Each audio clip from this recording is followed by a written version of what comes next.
Ika-127th Philippine Independence Day ipinagdiwang sa iba't ibang lugar sa Hilaga at Gitnang Luzon. Tunghayan sa report.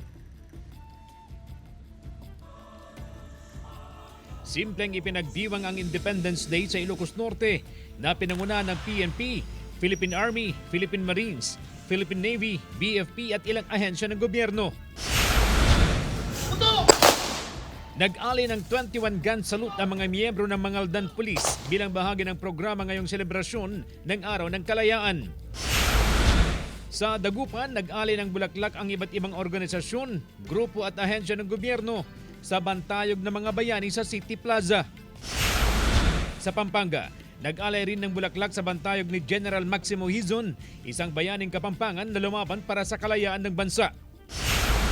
Nagsagawa rin ng wreath-laying ceremony ang iba't ibang kawani ng pamahalaan, kabataan at mga guro sa bantayog ng mga bayani sa Plaza Lucero sa Cabanatuan City, Nueva Ecija.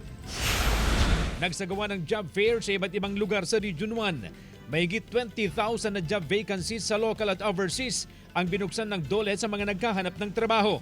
Isa na rito ang estudyanteng si Hanilyn na gustong mamasukan bilang service crew. Sa next semester po, magamit ko po siya. And then sa other expenses din po kasi mahirap po talaga ang buhay kapag pag hindi ka po financially stable po. Ang pinakalayunin talaga nito is unang-una yung pagbibigay talaga ng trabaho sa ating mga mamamayang Pilipino. Dahil bahagya pong tumaas ang ating employment rate, unemployment rate sa Region 1, bunsod po ng marami pong graduate.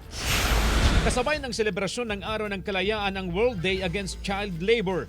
Nasa 120 na profile child labor kasama ang kanilang magulang ang nabigyan ng food packs, hygiene kits at school supplies. Nais po din namin paigtingin ang aming kampanya na kung hindi man natin totally masugpo ang child labor, ay mabawasan po yung insidente ng child labor. Kasama si Daryl Peralta, CJ Torida, One North Central Luzon.